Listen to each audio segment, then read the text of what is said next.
안녕하세요, 하구님. 네, 반갑습니다. 네, 반갑습니다.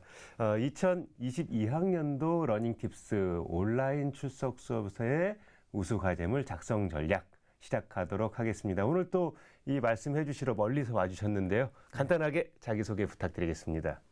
네, 안녕하세요. 저는 한국방송통신대학교 국어국문학과 4학년 이권현입니다. 반갑습니다. 네, 멀리서 와주셔서 감사합니다. 일단 주제가요. 일단 우수 과제물 중에서도 출석 수업에서의 우수 과제물이에요. 그렇죠. 네. 일반 과제물과 온라인 출석 수업에서의 우수 과제물은 좀 다를까요? 네, 약간 차이가 있을 것 같습니다. 네. 우선 출석 수업이란다면 교수님이 직접 강의를 줌을 통해서 강의를 하시고 그 강의를 듣고 그 강의 내용 중에서 과제가 제출되기 때문에 예. 교수님 강의를 듣다 보면 그 강의 중에 핵심 키워드가 있다. 그 키워드를 살려서 과제를 제출해 나가는 그런 방향이 되겠고요. 일반 과제는 이제 그런 과정이 생략되는 그런 거 하겠습니다. 알겠습니다. 일단 일반 과제물 같은 경우 우리가 이제 유노 캠퍼스에서 보는 컨텐츠를 네. 잘 학습을 하고 교재를 보면서 과제물을 해야 되지만 예, 그렇습니다. 그렇죠. 이제 온라인 출석 수업 같은 경우는 이미 정해진 그 학습의 과정을 온라인으로 하든 오프라인으로도 하든 그 과정 내에서 과제물의 핵심적인 이야기가 나온다라는 걸 놓치지 말자라는 말씀인 것 같습니다. 오늘 크게 세 가지 부분으로 나누어서 이야기해 주실 텐데요. 첫 번째로는 머릿말, 두 번째로는 온라인 출석 수업에서 과제물 작성을 위한 노하우 6단계를 쭉 말씀해 주실 거고요. 그리고 마지막에 맺는 말로 마무리하도록 하겠습니다. 자, 머릿말인데요. 어떻게 하면 만족스러운 결과를 얻을 수 있을까? 누구나 다 만족스러운 결과 얻고 싶어 하겠죠? 그렇죠. 네. 어떻게 하면 만족스러운 결과 얻을 수 있는지 딱 머릿말에서 한마디 해주신다면요. 네. 특히 저는 그 한국방송통신대학교의 평가 방법이 예. 매우 그 만족스러운 평가 방법이라고 생각합니다. 네. 우리가 학습을 하는 데 있어서 그 학습의 내용을 우리가 현 어떤 상황에 또는 어떻게 적용할 수 있느냐라고 하는 부분인데 과제물 평가가 사실은 30%에서 80%까지 크게 작용하는 성적 분포예요. 네. 그러니까 중간고사 30%, 그다음에 기말고사 50%, 과목에 따라서는 전체 80%를 과제물로 하는 경우도 평가하는 있죠. 경우도 있고, 네. 또 대부분 중간고사는 이 과제물을 아마 작성하게 될 맞습니다. 거예요. 그래서 우리 방송통신대학교 학우들이 적어도 한 번 정도는 이 과제물을 학기 동안에 제출하게 될 것이다. 그러면서 그때 이제 심사숙고하게 생각하고 고민도 좀 했을 것 같은데요. 왜냐하면 성적하고 반영이 되기 때문에. 그렇죠. 네, 그런 면에서 매우 이 과제물 작성은 중요하고 특히나 출석 수업은 더더욱 그 시청자 입장이 아니고 학습자 입장에서만 참여하게 된다면 교수님이 강의 중에서 그 핵심 키워드를 우리가 체킹해낼 수 있고 또 그걸 가지고 자기 문체로 이렇게 쓴다면 좋은 결과가 만들어지라고 보고 있습니다. 그래서 알겠습니다. 그런 과정을 6단계로 거쳐서 설명하도록 하겠습니다. 알겠습니다. 일단 그 시청자의 입장 말씀해 주셨는데 그냥 틀어놓고 보면 학습이 아니잖아요. 그렇죠? 그렇죠. 예, 진짜 학습자의 입장으로서 내가 배운다라는 입장으로 그리고 그 배운 것을 나의 실생활에 적용해 본다라는 생각으로 학습을 한다면 거기에서 그 과제물의 핵심적인 포인트를 잡을 수 있지 않을까라는 생각이 듭니다. 그리고 선생님께서 말씀해 주신 자기만의 문체로 과제에서 요구하는 핵심 내용을 논리적으로 표현하는 게 바로 과제물이다. 네, 라고 말씀 주셨어요.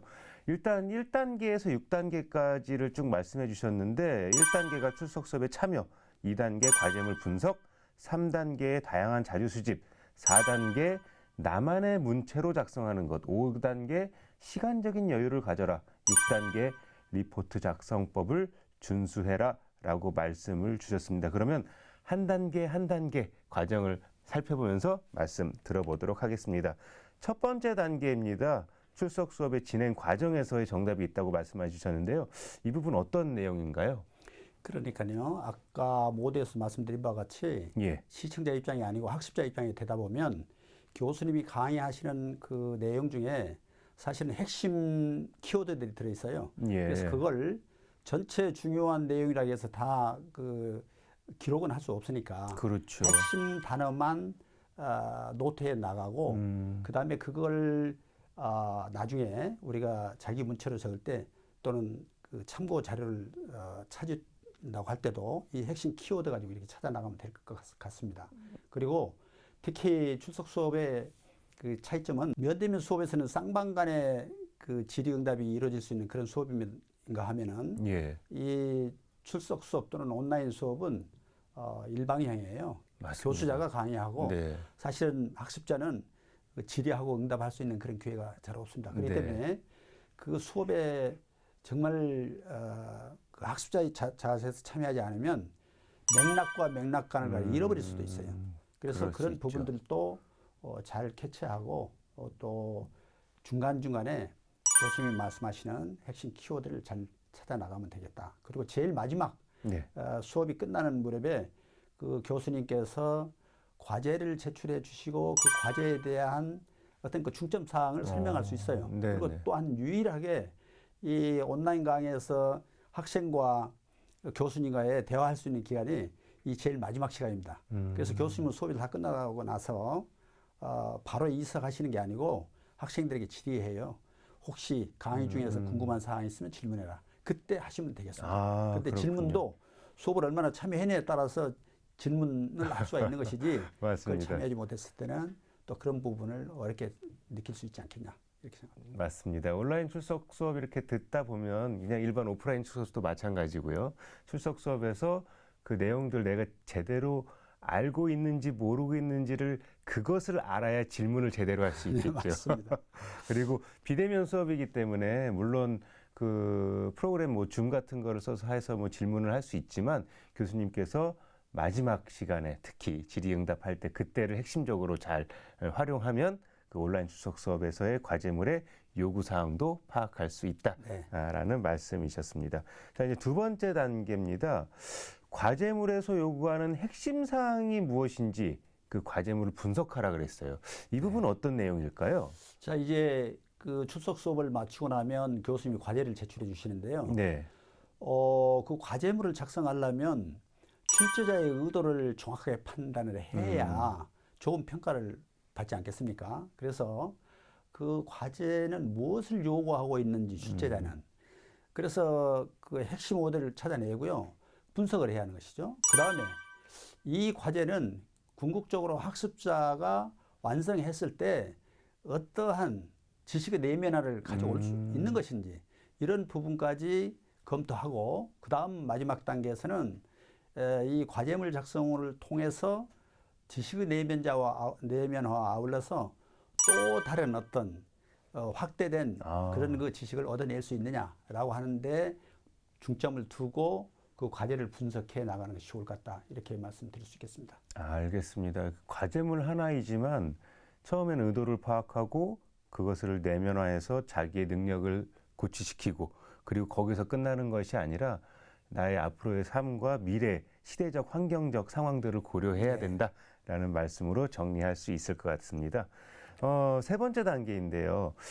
자료 수집에 대한 이야기였습니다. 이 자료 수집 쉽지 않잖아요. 그렇죠. 네. 일단 그 자료도 한다면 우리가 학습했던 교보제가 있을 수 있겠습니다. 네. 그런데 그 과제물 상황에 따라서는 교보제만을 통해서 충분히 작성할 수 있는 그런 과제도 있겠고, 더 나아가서는 그거 외에도 다양한 그 참고문을 통해서 작성했었을 때 우리가 더 좋은 평가를 받을 수 있는 그런 계기도 있습니다. 그런 의미에서 본다면 일단 과제물을 작성을 위해서는 자료 수입은 가능한 한 다양하게 또 많이 이렇게 찾아서 그걸 학습자가 자기 지식으로 숙독하면서 자식의 지식으로 만들어서 또 역시 여기에서도 참고자료 하나하나를 읽어 내려가면서 거기에 핵심사항 또는 핵심 키워드를 노트해 나가면 되겠습니다. 그렇게 하고 마지막 이것은 그 노트한 핵심 키워드만을 가지고 과제를 작성할 때 실질적으로 자기 문체가 나오는 것이기 때문에 그렇게 해 나가면 될 것 같습니다. 참고 자료를 읽을 때는 요점 정리가 필요하다. 그냥 읽는 것이 아니고 그다음에 그럼 참고 문헌을 찾는 방법은 좀 다양하죠. 첫째는 저 같은 경우는 우리 방송통신대학교 중앙도서관 도서관 열람하고 네. 아니면 사실 그 다양한 웹사이트들이 있어요. 구글 웹사이트에서 학습자를 찾는 거라든가 또는 더 쉽게 네이버 같은 데든가 네, 맞습니다. 또 그렇지 않으면 국회 방송이라든지 아니면 국회 도서관이라든지 아니면 공공기관의 도서관인데 무료로 이렇게 들어가서 논문이라든가 이런 거 다운받을 수 있는 그런 케이스가 있습니다. 아마 사이트도 지금 쭉 말씀해 주셨는데 가장 기본적으로 우리 대학의 도서관 사이트를 그렇습니다. 기본으로 하고 그리고 물론 다양한 자료가 있겠지만 우리의 기본 교재를 참고로 하고 그리고 또 이제 가장 많이 쓰시는 데들이 이제 구글 아까 말씀하셨던 구글 스칼라들 많이 쓰고 있고요. 또한 논문들 모아놓은 데 같은 경우는 list.kr이라고 있죠. 맞습니다. 거기에서 자료들을 많이 찾아보시면 될 것 같습니다. 일단 자료를 수집하고 나만의 것으로 소화를 하고 그거를 다시 요점 정리하고 결국 글의 논지를 발전적인 내용으로까지 재현하라라는 말씀이 있었던 것 같습니다. 일단 저는 그렇게 생각해요. 과제물도 하나의 연구잖아요. 그렇죠. 연구는 영어로 리서치거든요. 네. 리서치라는 말이 다시 찾는 거잖아요. 리서치. 네. 그래서 가장 중요한 부분이 바로 자료를 수집하는 단계 아닌가. 자료를 수집하고 그것을 자기 걸로 다시 정리 요약하는 부분이 가장 중요하지 않을까라는 생각이 듭니다. 사실은 이 과제는 어떻게 보면 소논문이라고도 얘기할 수 있어요. 맞습니다. 그래서 이제 논문 하면은 매우 창의적인 것들이 포함이 돼야겠지만 이 과제에서는 거기까지는 가지 못한다 하더라도 그 서술하고 또 형태 면에서는 우리가 논문 쓰는 그런 규범을 동일시 딴다 이렇게 말씀드릴 수 있겠습니다. 가장 기본적인 연구의 형식이라고 보면 되지 않을까라는 생각이 듭니다. 자, 네 번째, 자신의 문체. 이건 또 어떤 이야기일까요? 그러니까요. 이제 아까 앞에서 다양한 참고 자료를 수집하고 또 그걸 숙독해서 읽고 그 다음에 그게 핵심 키워드를 찾아내고 그 얘기는 뭐 암기만 해서는 안 되는 사항이죠. 그렇죠. 그래서 일단 그 학습 자료를 숙독하면서 찾아냈던 키워드 중심으로 이제 문장을 만들어 나가는 거예요. 이게 이제 자기만의 문체인데 그 학습 자료를 읽다 보면 아주 좋은 문장이라든지 아니면 이런 내용들이 있어요. 근데 그걸 그대로 옮겨놓게 되면 이게 표절에 해당이 되거든요. 그렇죠. 표절은 어떻게 보면 지식을 훔치는 것인데 이것만큼 그 배우는 사람 입장에서는 제일 큰 도둑이 되는 것이죠. 그래서 이것만큼은 피해야 하는 것인데 그러지 않으려면 일단 아까 다양한 학습 자료를 읽고 거기에서 발췌한 핵심 사항을 가지고 자기가 문장을 이끌어 나가는데 대체적으로 이제 과제물 작성하다 보면 초안이 원래 그 과제 그 지시사항 중에 몇 페이지 이게 뭐 7천자 또는 6천자 이렇게 제한을 두고 있는데 그거보다는 사실은 더 초안에서는 넘는 그런 그 학습 그 작성을 하게 돼요. 근데 그걸 만약에 적게 작성했다 할 것 같으면 사실은 또 그것도 감점 대상이거든요. 그렇죠. 넘게 하고 나중에 그 다음 단계에서 리뷰해 가면서 이제 줄일 건 줄이고 더 할 건 더 하고 하는 그런 과정이 필요할 것 같습니다. 그래서 자기만의 문체라는 것은 아까도 말씀드렸습니다만은 그 핵심 사항을 가지고 초안을 작성해 나갔을 때 자기만의 문체가 이루어진다 이렇게 말씀드렸습니다. 알겠습니다. 그 전 단계가 이제 자료를 수집했다. 네. 그럼 거기에 좋은 자료들이 너무 많거든요. 그렇죠. 근데 그것들을 그대로 가져다 쓰면 표절이 되고 네. 그것들을 내가 충분히 이해해서 나의 글로 표현하는 과정 그게 진짜 공부가 아닌가라는 생각이 듭니다. 그거를 이제 하부님께서는 자신의 문체로 과제물을 작성한다라고 표현해 주셨습니다. 자, 그리고 시간적 여유도 필요한가요? 이거 매우 중요하죠. 예. 사실은 이제 그 저는 과제를 딱 받게 되면 제일 처음에 계획서를 적어야 하잖아요. 네. 그 우선 타임 스케줄도 필요하고 이거 네, 언제까지 해야 할 네, 것인지. 네. 보통 이제 과제물은 한 10일에서 한 2주까지 이렇게 주시더라고요. 예. 그럼 그 안에 어떻게 해서 이 과제물을 완성해야 할 것인지 그래서 그 계획이 나와야겠다는 것이죠. 그다음에 두 번째는 보통 이제 과제물 작성도 아까 소논문하고 같은 것이다라고 예. 했으니까 서론, 본론, 결론 그렇죠. 이런 형식이 시스템을 있죠. 형식을 우리가 취하는데 이제 서론과 결론은 뭐 대동소이해요. 앞으로 어떻게 진행할 것인지 또 진행하고 난 후담이라든지 하는데 본론에 있어서는 이제 어떤 대주제가 나올 거 아니에요. 예. 그다음에 소주제가 또 있는데 맞습니다. 이 대주제와 소주제 간의 연결성, 그다음에 문단과 문단의 연결성 이런 부분들을 우리 계획서상에서 잘 해서 이제 그 서술해 나가는데 왜 시간적 여유를 가지고 하라고 하느냐면 일단 한 번 써가지고 그 바로 퇴고가 될 수가 없습니다. 그러니까 그 탈고 과정까지를 적어도 저 같은 경우는 한 3번 내지 4번 리뷰 과정을 거치는데 그 리뷰 과정을 거칠 때 바로 그 참고 자료를 읽었던 좋은 내용이 있단다면 다 포함이 돼 있나라고 하는 걸 한번 살펴볼 수도 있겠고 혹시 빠져 있는 부분이 있다면 이제 리뷰 과정에서 넣고 빼고 하는 과정이고 또 그 제한적인 요소가 있잖아요. A4 용지 뭐 몇 장 또는 몇 자 이내 내외 또는 네, 이렇게 했을 네. 때 그것도 또 맞춰 주어야 하는 것이 궁극적으로는 좋은 결과물이 될 수 있다. 그래서 시간적 여유가 없단다면 그런 부분들을 자칫 잘못하면 소홀하게 지나쳐 버린다든가 또는 남의 논문을 이제 시간이 없으니까 좋은 글을 이렇게 따다 보면 그렇죠. 표절에 해당이 돼 버리는 네. 이런 과정이 있기 때문에 시간적 여유를 가지고 작성하자라고 하는 것입니다. 알겠습니다. 역시 국어국문학과 다운 말씀이신 것 같아요. 사실 글쓰기만큼 어려운 건 없거든요. 그리고 그 글쓰기를 통해서 가장 중요한 과정이라고도 할 수 있는 퇴고의 과정인데요. 이 퇴고의 과정은 단순하게 맞춤법 띄어쓰기 이런 것뿐만 아니라 네. 내가 혹시 중언부언하고 있지 않는지 그렇죠. 그리고 내가 핵심적인 내용을 한 문장 안에 한 문단 안에 담고 있는지 이런 것들을 계속해서 살펴봐야 정말 좋은 글이 나오는 그래서 시간적 여유를 가져라라고 말씀을 주셨어요.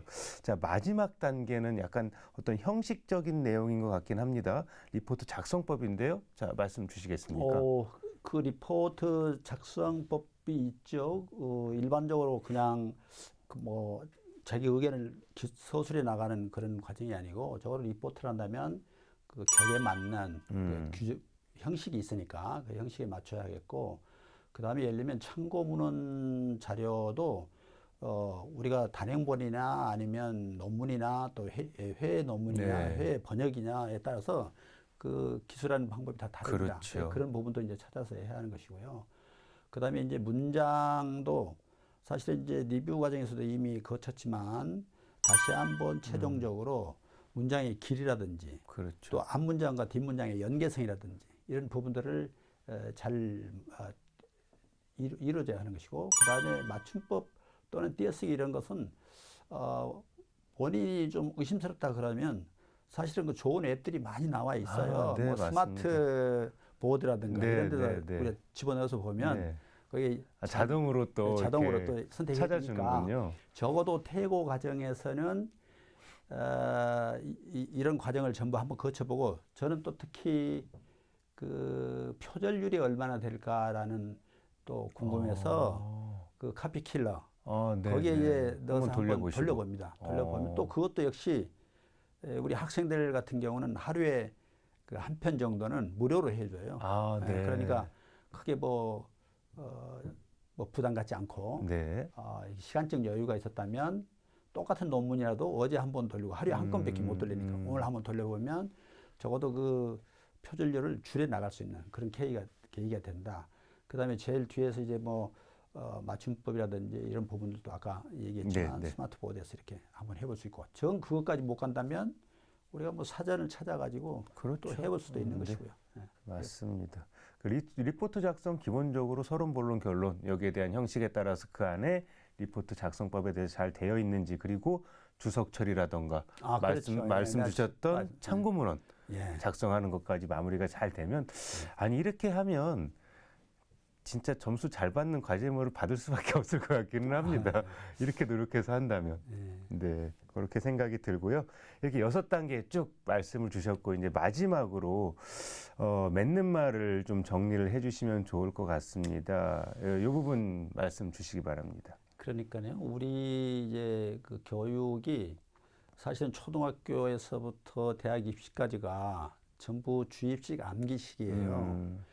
이러다 보니까 지식은 갖췄는데 네, 외우는 지식. 그렇죠. 그런데 이게 어떤 상황 변화에 따라 가지고 바로 대처할 수 있는 그런 지식의 내면화는 이루어지지 못했다 저는 네, 보는 네, 거예요. 네.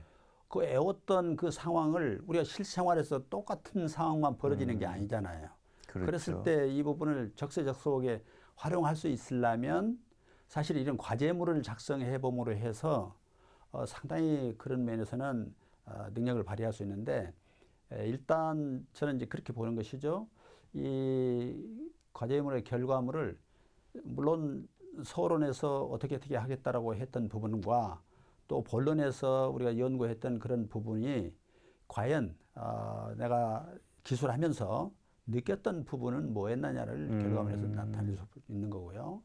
그 다음에 이것은 앞으로 향후에 어떻게 더 발전시킬 수 있는 것인지, 그 다음에 내 개인적인 생각은 또 뭐였는지라고 하는 것을 결론 부분에 첨가해서 그 좋은 자료가 이루어질 수 있도록 했으면 좋겠다고 생각합니다. 알겠습니다. 단순하게 이제 쭉 이야기를 들어보니까 단순하게 점수를 잘 받기 위한 과제물이 아니었네요. 그렇죠. 네, 네. 예, 예. 그 점수를 이렇게 하면 당연히 점수를 잘 받겠지만 그걸 통해서 내가 내 삶을 변화시키는 학습이 되는 그런 이야기들을 아주 하나씩 잘 말씀해 주신 것 같고요. 우리 들으신 학우님께서도 그냥 우리가 공부할 때 있어서 이거 시험 잘 봐야지, 성적 받아야지, 이런 것도 중요하지만 그것을 뛰어넘어서 제일 중요하게 말씀 주셨던 지식을 내면화하고 나의 삶을 변화시키는 과정으로서의 과제물 작성을 하신다면 충분히 한국방송통신대학교에서의 학습의 기쁨을 누릴 수 있지 않을까, 그렇게 생각이 듭니다. 저는 배움이 바로 그런 거라고 봅니다. 네, 외워서 지식을 머리에 담고 있는 아니라 암기 지식을 그렇죠. 하는 게 아니고 네. 실제 실생활에 활용할 수 있는 그게 참 지식 아닌가 이렇게 보고 있습니다. 알겠습니다. 오늘 이렇게 말씀 주신 선생님 너무 감사하고요. 자, 이상으로 오늘 러닝 팁스 마치도록 하겠습니다. 감사합니다. 감사합니다.